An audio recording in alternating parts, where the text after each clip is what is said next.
Samsaradava Nalida Loka Tranaya Karunya Ghana Ghanatvam Praptasya Kalyana Gunarnavasyam Vande Guru Shri Charanarvindam Mahaprabhu Kirtanutya Geetam Vaditramarjan Manasurasenam Romanchakampa Shrutarangabhajam Vande Guru Shri Charanarvindam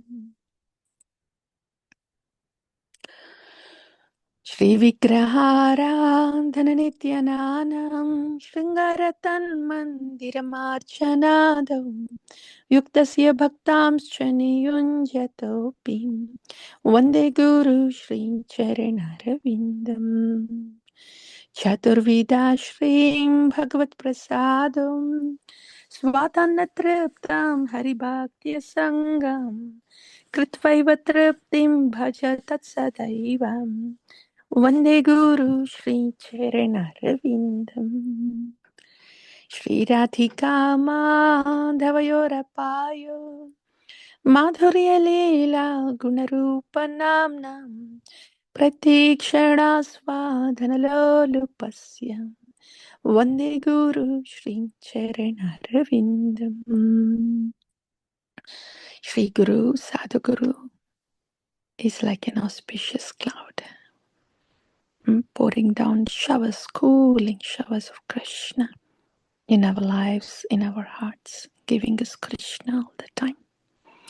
And he's always Bhajatam Priti Purvakam. He's always engaged in the loving service of Bhagavan. The first loving service to Bhagavan is this. Serving the Lord in the Nama and serving the Lord in the Shri Vigraha, loving service to Him. And thus serving the Lord in the heart of all living entities. So He's cooking four varieties of foods, offering to Bhagavan and distributing the mercy to all. He's busy. This is his world. This is the only thing that goes on in Guru Samsara. This is the only thing. Because Sadhu Guru, Shri Guru, he's realized that he's simply meant for Krishna, loving service of the Lord. So all that happens with him is only attached and absorbed in the loving service of Bhagavan. And he's constantly relishing that attachment and absorption, constantly relishing every moment. Pratikshana asvadana of bhakti and Bhagavan's rupa, guna, leela. There is nothing else going on. There is nothing else. Practically, there is nothing else existing for him. It's just Bhagavan. Nama rupa guna leela of Bhagavan. Bhagavan is here, right here, and is lovingly serving. That's all. What else is there? That is it. If that is it, if that's the world of Sadhu, Guru, Shri Guru, what should my world be then? How will it be any different when I've taken complete shelter of this Sadhu, Guru, Shri Guru, whose world is only Krishna, Krishna, Krishna? See, for us, conditioned souls, for our world to be only Krishna, Krishna, Krishna, there can be a desire. It will be so nice if my world is also just Krishna, Krishna, Krishna everywhere, all the time. The desire is there. The Shakti has to come from the Sandhini Shakti of Bhagavan. So when we take shelter of this Sandhini Shakti, whose world is all about Krishna, loving service to Bhagavan, and in that shelter, with that shelter, then our world will be the same. So for a Sharanagata Sishya, the world is the same as the Premi Bhakta Sadhu Guru. We don't have to manufacture anything different. we just take shelter, shelter of the Sadhguru. Then, out of his causeless mercy, he makes his world our world. Nikunjayo no ratikeli siddhaim yayali bir yukti rapekshaniyam tatrati daksha tativallabhasya vande guru shrim charanarvindam sakshat haritvenam samasta shastrai yuktastada bhavyatena sadbhihim kintu prabhuyam priyaiva tasyam Vande Guru Shri Charanarvindam. Shri Guru is Radhika Sri Priya Sakhi. His Krishna Kripa Shri Murti has personally come to each one of us to give us this shelter, to give us Krishna. In this way, Bhagwan's prasad is coming through Shri Guru. Yasya prasadam Bhagavat prasadam Yasya prasado nagati kutopi Dhyayam tuvam tasya yasya trisandhyam Vande Guru Shri Charanarvindam. The Sambandha, the Abhideya, the Prayojana, everything coming from here. So the Prasada of Bhagavan is coming through Prasada of Shri Guru. And I am not Anatha, we are never Anatha. The Chaitya Guru is always present in the heart. He's part of us. So Shri Guru Bhyo Namah. Vancha Shri Guru Charana Padma Kevala Bhakati Sadma Bandamoi Savadhana Mate Jaharang Prasadi Bai Bhavatoriya Jahan Krishna Prapti Hoi Jahan Hoite. So this is how Krishna Prapti happens, where Guru Charana Padma is there. The Vani of Guru, instruction of the Guru, Acharya, Vani, wherever it is there, Krishna, there is Krishna.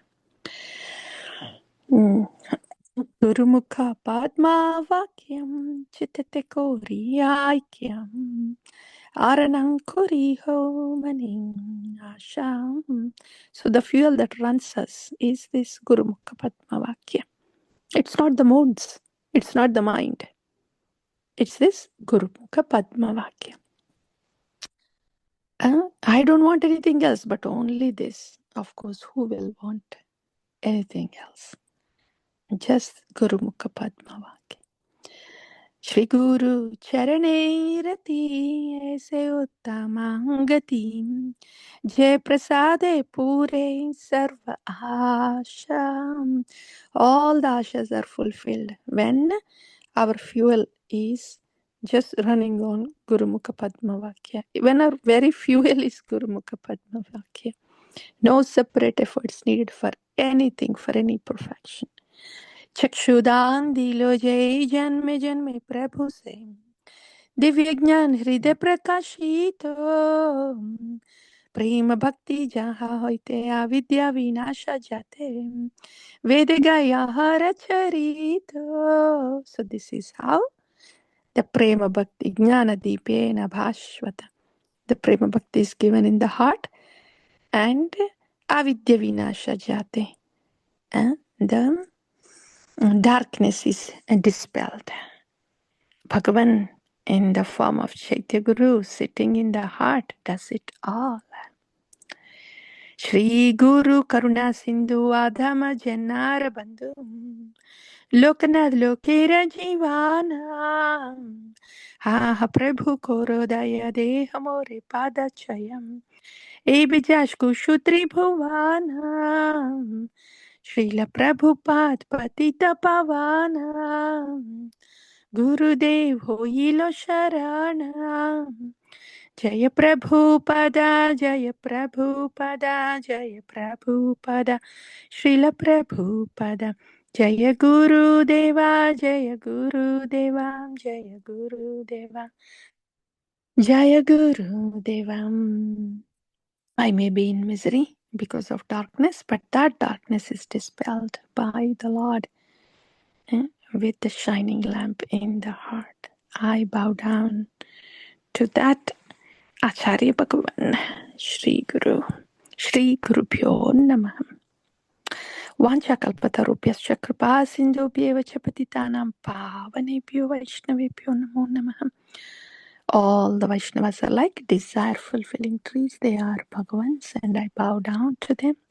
Take the dust from their lotus feet, and smear on the head and dance in joy. Vaishnavera pada dhuli, tahe mora snana keli, tarpan mora Vaishnavera nama, dhana mora nityananda, pati mora gaura chandra, prana mora yugala kishora. वृंदाय तुलसी देव्याय प्रियाय केशवस्य च कृष्ण भक्ति प्रदे देवी सत्यवते नमो नमः. The groves of Vrindavana, land of Vrindavana, land of divine love, where we belong to. As we speak, we belong to this land of divine love of Godhead. Tulasi Krishna Preyasi Namo Namah. Radha Krishna Seva Pau. Ei Abhilashi. E tomara sharanaloi. Taravancha purna hoi. Kripa kori koro tarim Vrindavana vasim. Moreya Bhilash. Vilas kunja diovas. Nayane hari bosadam yugala ruparasim. Eini vedana dharom, sakhiranugata korum, sevadhikaro diyum, koruni chadasim. Dina Krishna dase hoi, eyena mora hoi, Shri Radha Govinda premam sadayena basim. So, since we belong to this land of divine love, what's going on? What's going on with us? What is our world? So we're taken shelter of Vrinda Devi. And the only thing that we see is the darshan of Sri Sri Radha Govinda. And all that we do is only Sakhi Ranukatya Seva.